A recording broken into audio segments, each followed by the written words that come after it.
To what do you attribute this? Bakit po ganon, Dr. Lulu? Well, Ali, maraming dahilan kung bakit hindi nakakapagpabakuna ang mga magulang sa kanilang mga anak. Una nga, minsan ay kulang yung time nila. Isa pa yun, ha? Kung ano-anong ginagawa, hindi nadadala doon. Nagiging complacent.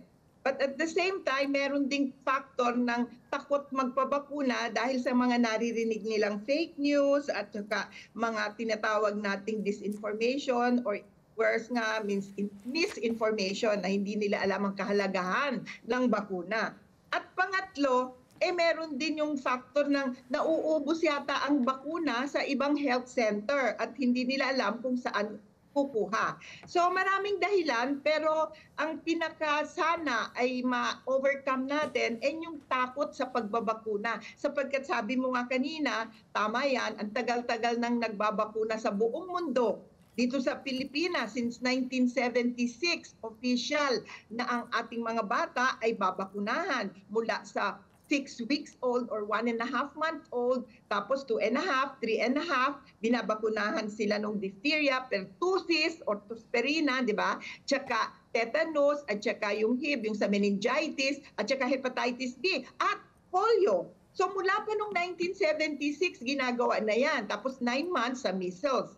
Importante talaga ang mga nanay na talagang maging vigilant, maging talagang dedicated na mapabakunahan ang kanilang mga anak. Dr. Lulu, gusto ko hong malaman, ito ho bang mga cases natin ngayon, kaya nagtaasan po ito, is it because of the effect of the pandemic as well? Almost 3 years, hindi ho nakalabas yung mga bata, yung mga magulang, hindi nakakapunta sa mga health centers. Malaking factor din po ba yung bagay na iyon, kaya siguro hindi tayo nakatutok doon sa vaccination sa ganitong mga sakit dahil ang natutukan ho natin during that time was the vaccination for COVID-19. Well, totoo yan. Anong magkaroon ng pandemic, talagang almost 2 years, bagsak talaga ang lahat. Buong mundo, hindi lang Pilipinas, hindi ba? Pero ang masaklap dito, ang Pilipinas hindi naka-recover dun sa pagbagsak na yon ng ating pagbabakuna. Whereas yung ating mga kapitbahay, Indonesia, Malaysia, Thailand, di ba? Sa India, abay tumaas na ulit sila pagkatapos ng 2 taon. Nung medyo nagkakaroon na ulit ng nawala na yung lockdown at ang mga nanay nakakaalis na, nakakalabas na ng bahay, nag-umpisa na ulit silang mag-recover ng pagbabakuna. Ang masaklap, at ito talaga ang aming pinagkakaabalahan na ibigay sa mga nanay, bumalik na kayo sa inyong mga health center at pabakunahan. Kasi alam mo, alam mo, Ali, bago pa nagkaroon ng COVID, bumabagsak na talaga ang laki ng naging resulta kasi nung pagbagsak ng bakuna bago pa tayo mag-COVID. Natakot ang mga nanay sa pagbabakuna. Kaya 2019, you remember, ang taas ng ating measles outbreak. Wala pang COVID noon. Kasi ang daming nanay na nagkaroon ng takot sa bakuna. At yan ay dahilan, alam mo nating lahat, dahilan sa pagkakaroon ng takot sa Dengvaxia. Akala nila lahat ng bakuna ay maaring makasama sa mga anak nila. Yeah. There's also a sector, lalo na sa Estados Unidos, na kaya daw mataas ang insidente ng autism sa mga kabataan. Yan ang binibigay nilang dahilan.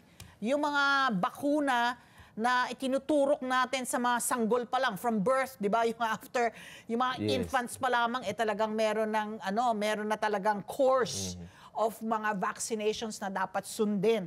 So, how do we overcome this, Dr. Lulu? Well, accurate information lang sana, Ali, kasi with or without vaccine, lumalabas yung mga tinatawag nating autism o yung mga tinatawag natin na mga adverse event. Ang ginagawa kasi ng fake news at saka ng mga vaccine anti-vaxxer, ginagamit nila yung mga sakit na yon para sabihin na, yan, dahil yan sa bakuna. When in fact, the evidence, ang ebidensya na makikita natin ay wala sa bakuna ang dahilan ng mga sinasabi nila. Alam mo, I have been a vaccinologist for almost 50 years now, sa totoo lang. Nakapaggawa ako ng pananaliksik, yung program natin para sa ating mga bata. I've been a pediatrician 5 decades na. At yun namang bakuna natin ay pinag-aaralan natin 230 years na yan. Alam mo, pag ang bakuna sa mulat-mula pa ay nakikitang merong safety concern or merong nakikitang hindi maganda, hindi na ituloy ang development niyan. Pero gaya nga ng sinasabi ko nung una, ang mga anti-vaxxer, for some reason, meron silang kanilang hidden agenda kung bakit nila ibinabagsak ang isang bakuna. Maaring meron silang competing interest doon, di ba? Kaya ang nangyayari, ang mga anti-vaxxers, 2% lang naman yan sa mundo eh. The majority of our people, of our scientists, ang mga nananaliksik, ang mga scientifico, ay naniniwala sa kahalagahan ng bakuna at ang importansya nito upang makapagligtas ng buhay. Sana yun ang mangingibabaw sa ating mga information na ikinakalat. Marami kasing nagkakalat eh. Kung minsan hindi rin nila alam na Let's get together, Sunday 25, Sunday 25.